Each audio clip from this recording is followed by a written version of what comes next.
दोस्तों, एक एसपी साहब जो अपना भेष बदलते हैं और भेष बदलने के बाद अपनी पत्नी से मिलने के लिए चले जाते हैं, जो काफी दिनों से उनसे अलग रह रही थी। उसके बाद जैसे ही जाकर वो अपनी पत्नी की हालत देखते हैं तो फुट फुट कर रोने लगते हैं। दोस्तों, क्या स्टोरी थी? किस वजह से दोनों अलग रह रहे थे और क्या कारण था जो एसपी साहब भेष बदल कर वहां पर आए थे? पूरी कहानी के बारे में जानने के लिए वीडियो को अंत तक जरूर देखें।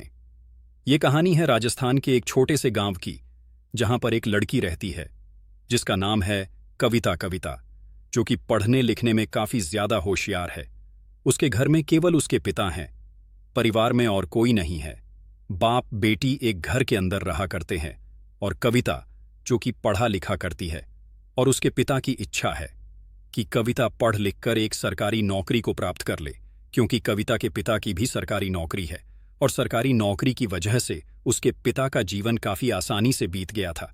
तो इसी वजह से वो चाहता था कि मेरी बेटी को भी कोई सरकारी नौकरी मिल जाए। इसके बाद सलोनी मेहनत करती है और मेहनत करने के बाद उसकी मेहनत रंग लाती है और वो एक सरकारी बैंक में क्लर्क की जॉब पर लग जाती है। अब जैसे ही बेटी की लड़की की जॉब पर लगी थी तो उसके बाद उसके पिता उसकी शादी की चिंता करने लगते हैं, क्योंकि बेटी जवान हो गई थी और पड़ोस पड़ोस वाले इस बारे में बातें करने लगे थे। उसके बाद कविता के पिता उसके लिए एक लड़का ढूंढते हैं तो पास के शहर में एक लड़का मिल जाता है जिसका नाम था अरविंद, जो कि एक साइबर कैफे चलाया करता था। लेकिन पढ़ने लिखने में वो भी काफी ज्यादा होशियार है और मेहनत करता है और सोचता है कि मैं पढ़ लिख कर किसी अच्छी सी पोस्ट को हासिल कर लूंगा। अब जैसे ही कविता के पिता अरविंद को देखते हैं तो एकदम से अपनी बेटी के लिए उसे पसंद कर लेते हैं और वो अपनी बेटी को जाकर बताते हैं कि बेटी लड़का बहुत ही होनहार है और उसे देखने से पता चल रहा था कि किसी न किसी बड़ी पोस्ट पर जरूर लगेगा, तो तुम मुझसे शादी कर लो। बेटी भी अपने पिता का कहाँ मानते हैं और अरविंद से शादी के लिए राजी हो जाती है। दोस्तों, इसके बाद अरविंद और कविता दोनों की धूमधाम से शादी कर दी जाती है और शादी होने के बाद कविता दुल्हन बनकर अरविंद के घर में पहुंच जाती है। अब जैसे ही कविता दुल्हन बनाकर अरविंद के घर में आई थी तो अरविंद से बहुत ज्यादा प्यार किया करती थी और दोनों हंसी खुशी उस घर के अंदर रहते हैं। कविता अरविंद के माता पिता का भी अच्छी तरह से आदर करती है, उनका सम्मान करती है और उनकी अच्छी तरह से सेवा कर रही थी। साथ में अपनी बैंक की जॉब को भी कर रही थी, वहीं से अपनी ड्यूटी को जाया करती और इसी तरह से उनका समय व्यतीत हो रहा था।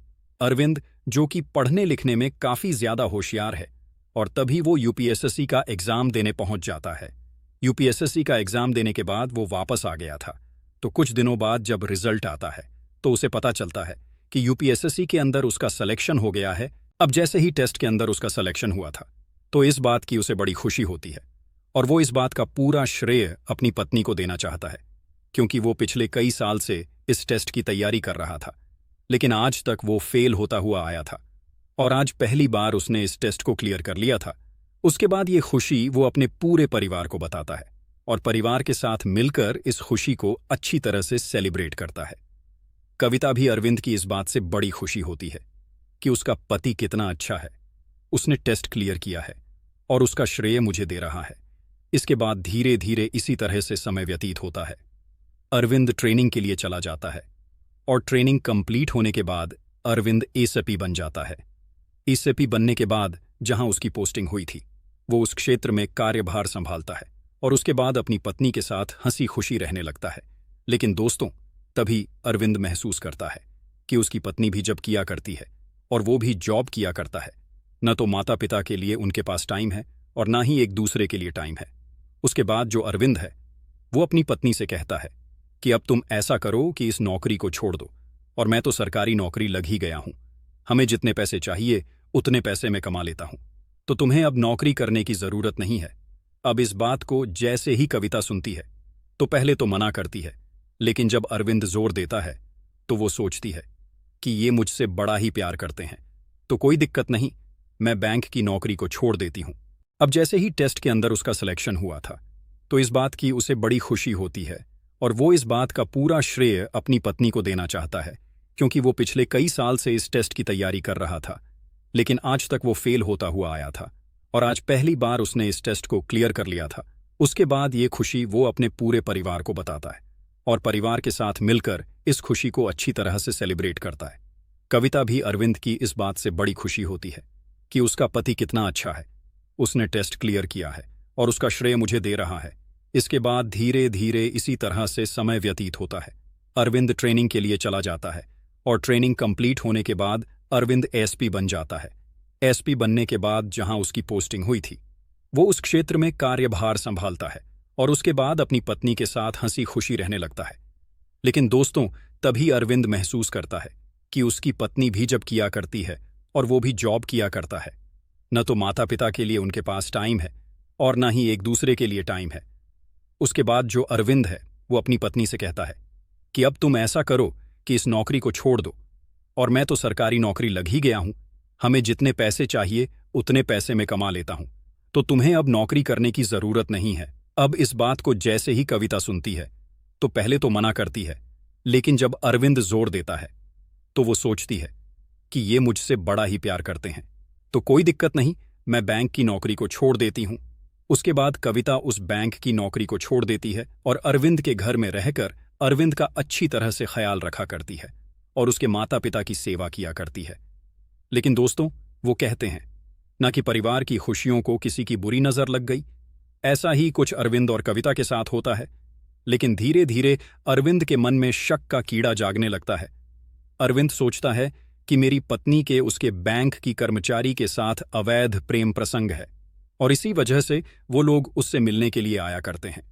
दरअसल दोस्तों, जब से कविता ने इस्तीफा दिया था तो उसके बाद उसके बैंक के कर्मचारी कभी कभी कविता से मिलने के लिए आ जाया करते थे, क्योंकि कविता का नेचर बहुत ही अच्छा था और वो लोग फ्रेंडली उससे मिलने के लिए वहां पर आ जाते हैं। और इसके बाद जैसे ही ये बात अरविंद को पता चलती है तो ये बात अंदर ही अंदर उसे खटकने लगती है। धीरे धीरे अरविंद और कविता के बीच में मतभेद होने लगता है, लेकिन अरविंद कभी भी इस बात को जाहिर नहीं होने देता है। ऐसे ही करके कुछ दिन और बीत जाते हैं। तभी एक दिन विकास अपने साथियों के साथ पार्टी करने के लिए गया था और पार्टी के अंदर वो इस बात को सोच सोचकर शराब पी लेता है और ये बात उसके दिमाग में बार बार घूमने लगती है कि मेरी पत्नी चरित्रहीन है और वो अपने सहकर्मियों के साथ अवैध प्रेम प्रसंग रखा करती है। इसके बाद वो शराब पीकर वापस घर आता है और जैसे ही घर आकर देखता है तो कविता का एक और सहकर्मी उससे मिलने के लिए आया था, उसका हालचाल पूछने के लिए। और जैसे ही वो उसे उसके साथ बैठा हुआ और बातें करता हुआ देखता है तो एकदम से अपनी पत्नी को गालियां देने लगता है। अब इस बात को जैसे ही वो सहकर्मी देखता है और उसकी पत्नी देखती है तो एकदम से हैरान हो जाते हैं कि इस तरह से बातें क्यों कर रहा है। लेकिन अरविंद अपना आपा खो देता है और अपनी पत्नी को बुरी बुरी तरह की गालियां देने लगता है। इस बात को देखकर वो सहकर्मी वहां से चला जाता है और इसके बाद अरविंद काफी देर तक अपनी पत्नी से लड़ाई करता है। रात हो गई थी और रात के समय कविता उसे बहुत समझाने की कोशिश करती है, कहती है कि ऐसा कुछ भी नहीं है जैसा तुम सोच रहे हो। अरविंद के माता पिता भी उसे समझाने की कोशिश करते हैं, लेकिन दोस्तों, उसने शराब पी रखी थी और शराब के नशे के कारण वो किसी की एक बात नहीं सुनता है और कविता के ऊपर हाथ उठा देता है। दोस्तों, इसके बाद कविता बड़ी परेशान होती है। वो रात के समय में अपने पिता के पास फोन करती है और अपने पिता से कहती है कि पिताजी, मुझे इस घर में 1 सेकंड नहीं रुकना, आप यहां पर आइए और मुझे ले जाइए। उसके बाद कविता का पिता उसे लेने के लिए आ जाता है और रात के ही समय अपनी बेटी को अपने साथ उसके मायके ले जाता है। दोस्तों, धीरे धीरे सुबह होती है। सुबह होने के समय में अरविंद का नशा उतरता है और रात की सभी बातें उसे याद आने लगती हैं। लेकिन दोस्तों, अरविंद के मन में कहीं ना कहीं अब भी ये बात चल रही थी कि उसकी पत्नी का अपने सहकर्मियों के साथ अवैध प्रेम प्रसंग है। इसके बाद अरविंद अपने गुस्से में अपने घर बैठा रहता है। धीरे धीरे कुछ समय व्यतीत होता है। कविता सोचती है कि उस टाइम तो उन्होंने शराब पी रही थी, लेकिन बाद में मुझे लेने के लिए आ जाएंगे, लेकिन अरविंद उसे लेने के लिए कभी भी जाता ही नहीं है। उसके बाद कविता इस बात से परेशान हो जाती है और परेशान होने के बाद वो तलाक का केस कोर्ट में दर्ज करा देती है। दोनों का कैसे चलता है और केस चलने के कुछ दिनों बाद दोनों का तलाक हो जाता है और तलाक होने के बाद जो अरविंद है वो अपने घर रहता है और कविता अपने घर रहती है। अरविंद अभी तक भी कविता को ही इस बात का जिम्मेदार ठहराता है कि जो उसका घर उजद्दा है उसमें उसकी पत्नी की जिम्मेदारी है। हालांकि दोस्तों, उसकी पत्नी ने उसके साथ हर तरह से समझौता किया था, अपनी बैंक की सरकारी नौकरी को भी छोड़ दिया था ताकि उसका घर बसा रहे, लेकिन अरविंद ने उसकी कदर ही नहीं की। अब धीरे धीरे उनके तलाक को 6 महीने बीत जाते हैं और 6 महीने बाद अरविंद सोचता है कि कहीं ऐसा ना हो कि मैंने अपनी पत्नी के ऊपर खामखा शक किया हो। तो उसके बाद अरविंद अपने बेस पर उस चीज की तहकीकात करता है। तो धीरे धीरे कुछ दिनों तक उसकी तहकीकात चलती है और तहकीकात के बाद उसे पता चल जाता है कि कविता का कोई ऐसा इरादा नहीं था। वो तो केवल कैजुअली उन लोगों से बातें किया करती थी और उसके सहकर्मी थे बहुत से मिलने के लिए आ जाया करते थे, क्योंकि कविता का स्वभाव बहुत ही अच्छा था। और इस बात को सुनकर अरविंद को थोड़ा सा तू बुरा लगता है, लेकिन तभी उसका घमंड उसके आड़े ही आ जाता है। वो सोचने लगता है कि अगर कविता गलत नहीं थी तो उसे इस तरह से रूठ कर नहीं जाना चाहिए था, सुबह तक इंतजार करना चाहिए था, और जब मेरा शराब का नशा उतर जाता तो उसके बाद उसे मुझे समझाना चाहिए था। इसी घमंड के कारण अरविंद अब भी अपनी पत्नी को लेने के लिए उसके मायके नहीं जाता है। इधर जो कविता थी वो अपने घर में अपना समय व्यतीत कर रही थी। धीरे धीरे समय व्यतीत होता है और समय के साथ साथ उसके पिता की हार्ट अटैक के कारण मौत हो जाती है, क्योंकि उसके पिता इस बात को सोच सोच कर काफी ज्यादा परेशान रहते हैं कि उनकी जवान बेटी का घर उजड़ गया, अब उसका होगा तो क्या होगा। और उन्होंने कई बार कोशिश की थी अपनी बेटी से कि बेटी तू दूसरी शादी कर ले, लेकिन उसकी बेटी ने उसे साफ इनकार कर दिया था। कह दिया था कि पिताजी, शादी जिंदगी में एक बार होती है और मेरी एक बार शादी हो चुकी है, अब मैं बिल्कुल भी शादी नहीं करूंगी। उसके बाद एक दिन अचानक से कविता के पिता को हार्ट अटैक आता है और हार्ट अटैक के बाद उसकी मृत्यु हो जाती है। अब जैसे ही उसके पिता की मृत्यु हो गई थी तो उसके बाद सलोनी एकदम से अकेली पड़ जाती है और वो दर दर की ठोकरें खाने पर मजबूर हो जाती है, क्योंकि दोस्तों अब तक जो घर चला करता था वो उसके पिता की पेंशन के पैसों से चला करता था। और इसके बाद कविता कई बार अपनी उस नौकरी को दोबारा से लेने की कोशिश करती है, लेकिन दोस्तों दोबारा से सरकारी नौकरी इस तरह से नहीं मिला करती। वो तो भाग्य की बात होती है, जो एक बार किसी का नंबर पड़ गया। अब इसके बाद कविता बहुत ही ज्यादा परेशान हो जाती है, क्योंकि उसके पिता की मृत्यु हो चुकी है और घर के अंदर जो थोड़े बहुत पैसे थे उनसे वो अपने घर का खर्चा चला रही थी। अब वो सोचती है कि इस तरह से तो टाइम व्यतीत नहीं होगा। तभी वो उसी गांव में एक चौराहे पर एक चाय की दुकान खोल लेती है। चाय की दुकान में ज्यादा पैसे खर्च नहीं होते हैं। जो थोड़ी बहुत सेविंग उसके पास थी उन पैसों से वो चाय की दुकान वहां पर लगाने लगती है और सभी लोगों को चाय पिलाया करती है। दोस्तों वो दुकान चौराहे पर थी और चौराहे पर गांव वाले भी चाय पीने के लिए आया करते, और जो कोई लोग उस गांव से निकल कर जाया करते वहां के कुछ लोग भी उस दुकान पर चाय पीने के लिए आया करते हैं। धीरे धीरे इसी तरह से समय बीतता और समय के साथ साथ जो कविता है उसकी चाय की दुकान ठीक ठाक चलने लगती है। उसका गुजर बसर अच्छी तरह से हो जाया करता है। इधर जो अरविंद है वो अपने गुस्से को लेकर ऐसे ही बैठा रहता है और धीरे धीरे उन दोनों के तलाक हुए 4 साल बीत जाते हैं। अब 4 साल बाद अचानक से अरविंद को एक शादी का निमंत्रण आता है और निमंत्रण के दौरान अरविंद और शादी में पहुंच जाता है। वहां जाने के बाद वो शादी का माहौल देखता है और जैसे ही शादी का माहौल देखता है तो उसे अपनी उजड़ी हुई गृहस्थी की याद आने लगती है। वो सोचता है कि मैं कितना बुरा हूं, मैं अपनी ही वजह से अपनी गृहस्थी को उजाड़ लिया। एक छोटे से शक के कारण इसके बाद वो वहां पर बैठा रहता है और शादी को होते हुए देखता है। पंडित जी शादी करा रहे थे और वहां पर 7 फेरों के 7 वचन उसे दोबारा से याद आ जाते हैं। उनको देखने के बाद उसका मन भारी हो जाता है और एकदम से वो शादी से निकलकर सीधा अपने घर वापस आ जाता है। वहां आने के बाद वो अपने कमरे में अकेला बेड पर लेटा हुआ था और लेटे लेटे उसकी आंखों में आंसू आने लगते हैं। वह सोचता है कि मैंने अपनी पत्नी के साथ बहुत ही गलत किया है और मुझे ऐसा नहीं करना चाहिए था। फिर वो सोचता है कि चलो ठीक है, कोई बात नहीं, मैं अपनी पत्नी से मिलने के लिए जाऊंगा और उसे दोबारा से मना कर वापस अपने साथ ले आऊंगा। लेकिन फिर तभी उसके दिमाग में ख्याल आता है। वो सोचता है कि 4 साल हो गए हैं, कहीं ऐसा ना हो कि 4 साल में उसने दूसरी शादी कर ली हो। धीरे धीरे ऐसी तरह से पूरी रात भर सोचते सोचते सुबह हो जाती है और सुबह जैसे ही होती है तो अरविंद एक फैसला करता है कि मैं भेष बदलकर अपनी पत्नी के पास मिलने के लिए जाऊंगा और वहां जाकर उसके बारे में पहले पता करूंगा कि वो किस तरह से रहा करती है और क्या कहीं उसने कोई दूसरी शादी तो नहीं कर ली। सुबह सुबह उसका ड्राइवर आता है जो उसे ले जाने के लिए आया था। तभी जो अरविंद अपनी पर्सनल गाड़ी को लेता है और ड्राइवर से कहता है कि चलो मेरे साथ मार्केट चलो, मुझे कुछ काम है। उसके बाद उसको ड्राइवर उसकी सरकारी गाड़ी को तो वहीं पर खड़ी रहने देता है और उसकी पर्सनल कार से उसे बैठाकर मार्केट ले जाता है। मार्केट में जाकर वो भेष बदलकर के लिए एक सैलून में जाता है और उन लोगों से कहता है कि मुझे अच्छे से तैयार करो ताकि मैं किसी की पहचान में ना आ सकूं। तो वो उसे अच्छी तरह से ऐसे तैयार कर देते हैं कि देखने से अरविंद बिल्कुल भी पहचान में नहीं आ रहा था। अब इसके बाद वो अपने ड्राइवर के साथ बैठता है और अपनी ससुराल के लिए निकल जाता है। चलते चलते वो मन में बहुत सारी बातें सोच रहा था कि मेरी पत्नी कैसी होगी, किस हालत में होगी। धीरे धीरे समय व्यतीत होता है। समय के साथ साथ उसकी कार उस गांव के बाहर पहुंच जाती है। अब जैसे ही उसकी कार गांव के बाहर कि मेरी पत्नी कैसी होगी, किस हालत में होगी, धीरे धीरे समय व्यतीत होता है। समय के साथ साथ उसकी कार उस गांव के बाहर पहुंच जाती है। अब जैसे ही उसकी कार गांव के बाहर पहुंची थी तो वो सोचता है कि क्यों ना चाय पी ली जाए, क्योंकि दोस्तों सुबह सुबह उठने के बाद उसने ना तो कुछ खाया पिया था और सीधा वो अपनी पत्नी से मिलने के लिए इतना उत्सुक था कि वो भूल गया था कि उसे कुछ खाना पीना भी है। तो वहीं पर कविता की चाय की दुकान लगी हुई थी, तो वो उतरता है और उतरने के बाद चाय की दुकान पर पहुंच जाता है और जैसे ही जाकर उस चाय की दुकान पर कविता को देखता है तो देखते ही एकदम से हैरान और बहुत ही ज्यादा परेशान हो जाता है।